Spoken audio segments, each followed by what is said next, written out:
জয় জগন্নাথ, জয় জগন্নাথ, জয় জগন্নাথ।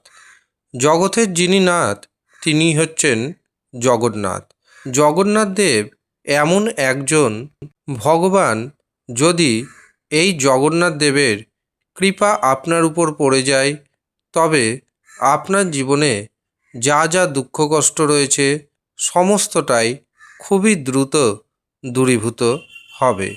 2026 সালে জগন্নাথ দেবের রথযাত্রা পড়েছে 16ই জুলাই এবং এই 16ই জুলাইয়ের পর 6টি রাশির হাতে প্রচুর অর্থ আসবে, কারণ এবছর রথযাত্রার দিন রয়েছে সিদ্ধিযোগ। সিদ্ধিযোগ অত্যন্ত শুভ এবং গুরুত্বপূর্ণ যোগ। এই যোগে মানুষের মনের ইচ্ছা পূর্ণ হয়। কাজেই আপনার দীর্ঘদিনের যে মনের ইচ্ছা রয়েছে সেটি যদি পূর্ণ করতে চান তবে এই রথযাত্রার দিন অবশ্যই সঠিক উপাচার মেনে জগন্নাথ দেব, বলরাম দেব এবং সুভদ্রার পুজোয় অংশ নেবেন।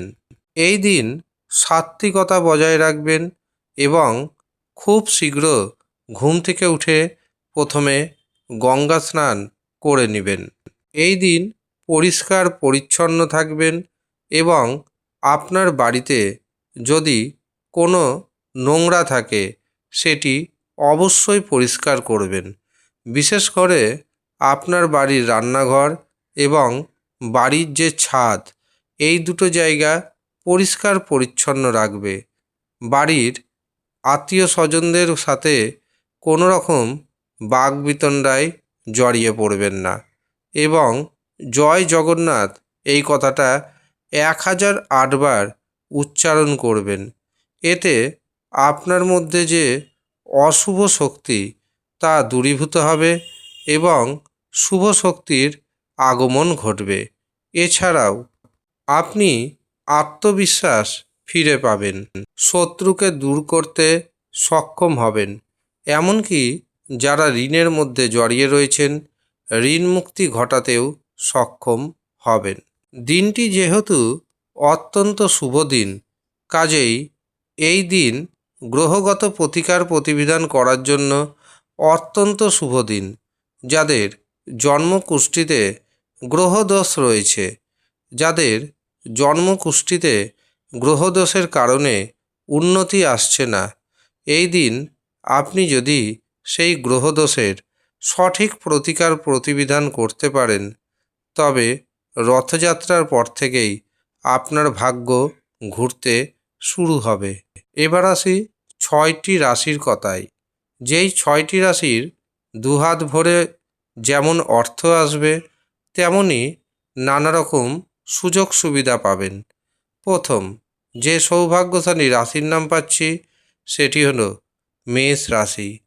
মেষ রাশির জাতক জাতিকাদের পারিবারিক এবং দাম্পত্য জীবনে সুখ বাড়বে, কর্মজীবনে উন্নতি ঘটবে।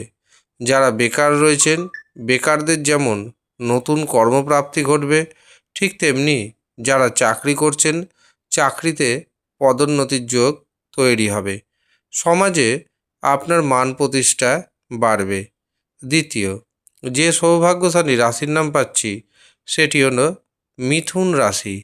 মিথুন রাশির জাতক এবং জাতিকাদের হঠাৎ করে হাতে প্রচুর অর্থ আসবে, এমনকি গুপ্তপথে প্রচুর অর্থ আসার যোগ রয়েছে। কারো কাছ থেকে কোনো দামি গিফট পেতে পারেন, এমনকি শ্বশুরবাড়ির লোকজনদের কাছ থেকে অর্থনৈতিক উপকার আপনি পাবেন। তৃতীয় যে সৌভাগ্যশালী রাশির নাম পাচ্ছি সেটি হলো কন্যা রাশি। কন্যা রাশির জাতক এবং জাতিকাদের বহু উপায়ে অর্থ উপার্জনের সুযোগ আসবে, সন্তান সুখ আসবে, এমনকি ভ্রমণের যোগ তৈরি হচ্ছে। একাধিক পথ দিয়ে দুহাত ভরে প্রচুর অর্থ আপনি উপার্জন করতে সক্ষম হবেন। বেকারদের কর্মপ্রাপ্তির যেমন সুযোগ আসবে, ঠিক তেমনি যাদের প্রমোশন আটকে রয়েছে হঠাৎ করেই প্রমোশনের সুখবর পাবেন। আর এই সমস্ত কিছু ঘটনা ঘটবে রথযাত্রার পরবর্তী সময়ে। চতুর্থ, যে সৌভাগ্যশালী রাশির নাম পাচ্ছি সেটি হলো তুলা রাশি। তুলা রাশির জাতক এবং জাতিকাদের কর্মের জায়গা মজবুত হবে। যারা ব্যবসা বাণিজ্য করছেন দুহাত ভরে অর্থ উপার্জন করতে পারবেন। যারা বেকার রয়েছেন বেকারদের কর্মপ্রাপ্তির সুযোগ আসবে।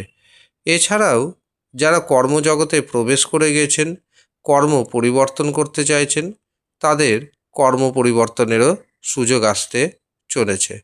কোনো সম্পত্তি যদি ক্রয় করতে চান অথবা বিক্রয় করার কথা যদি চিন্তাভাবনা করেন, সেটি যদি অনেক পুরনো সম্পত্তি হয় অবশ্যই সেটি বিক্রি করতে সক্ষম হবেন।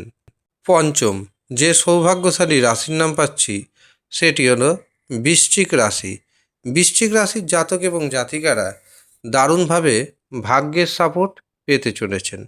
আটকে থাকা কাজকর্ম হয়ে যাবে, আটকে থাকা অর্থ ফিরবে। ভাইয়ের সাথে বোনের সাথে আগের থেকে সম্পর্ক যথেষ্ট মজবুত হবে। ব্যবসা ক্ষেত্রে নতুন নতুন যোগাযোগ আসবে, আর এই নতুন নতুন যোগাযোগ দুহাত ভরে অর্থ উপার্জনের স্বপ্ন দেখাবে আপনাকে, এমনকি তা বাস্তবে রূপায়িত হবে। ষষ্ঠ এবং শেষ, যে সৌভাগ্যশালী রাশির নাম পাচ্ছি সেটি হলো মীন রাশি। মীন রাশির জাতক এবং জাতিকাদের দীর্ঘদিন পর সন্তান সুখ আসবে। মানসিক দুশ্চিন্তা আগের থেকে অনেকটাই কমবে। কর্মে উন্নতি হবে, দুহাত ভরে অর্থ উপার্জন করতে সক্ষম হবেন। যদিও পরিশ্রম কিন্তু করতে হবে আপনাকে। দূরবর্তী বা কাছাকাছি ভ্রমণের সুযোগ আসবে। এই ভ্রমণ আত্মীয় স্বজনদের সাথে হতে পারে, বন্ধু বান্ধবদের সাথে হতে পারে, পরিবারের মানুষদের সাথে হতে পারে। ভ্রমণের কিন্তু যোগ রয়েছে এবং সেটি হবে ধর্মীয় ভ্রমণ। এছাড়াও শেয়ার বাজার থেকে ফাটকা থেকে হঠাৎ করেই প্রচুর ধন সম্পত্তি আপনার দুহাতে আসতে চলেছে। এই হচ্ছে সৌভাগ্যবান 6 রাশির জাতক এবং জাতিকা। এই 6 রাশির মধ্যে আপনার রাশির নাম রয়েছে কিনা অবশ্যই কমেন্ট বক্সে কমেন্ট করে জানাবেন। আর যারা এই শুভ দিনে নিজের নাম ও গোত্র অনুযায়ী গ্রহগত প্রতিকার প্রতিবিধান করাতে চাইছেন, তারা নিচের দেওয়া হোয়াটসঅ্যাপ বুকিং নাম্বারে যোগাযোগ করে নিজের নাম নথিভুক্ত করিয়ে নেবেন। কিভাবে বুকিং নেবেন এবং তার জন্য কত সামান্য অর্থ আপনাকে দিতে হবে সমস্ত কিছু জানিয়ে দেওয়া হবে। চেষ্টা করবেন হোয়াটসঅ্যাপে মেসেজ করার অথবা ভয়েস মেসেজ করার, কারণ সময়ের অভাবে সব সময় সমস্ত ফোন ধরে ওঠা সম্ভব হয় না। আপনার ফোনটি যদি না ধরা হয় আপনি জানবেন ব্যস্ত রয়েছি তাই ফোনটি ধরা সক্ষম হয়নি। তখন আপনি হোয়াটসঅ্যাপে মেসেজ করে দিবেন, যথাসময়ে আপনার প্রশ্নের উত্তর অবশ্যই দেওয়া হবে। প্রত্যেকে সুস্থ থাকুন। ধন্যবাদ।